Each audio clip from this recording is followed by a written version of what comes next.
Bro, otak kita ni macam radio sebenarnya. Radio pula bang. Asal apa kaitan otak dengan radio ni? Tak faham. Okay, dia macam ni. Sama macam radio, otak kita ni pada akulah akan consistently terima frekuensi high dan low. Maksudnya macam mana tu?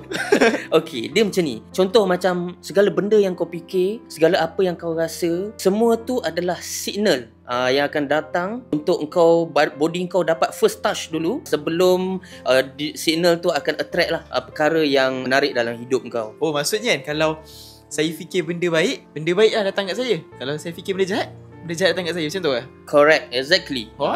So kalau kau fikir benda negatif, kau ibarat tengah tune otak kau ni ke arah low frequency, ke arah low frequency. Jadi segala perkara buruk tu akan masuk dalam otak kau.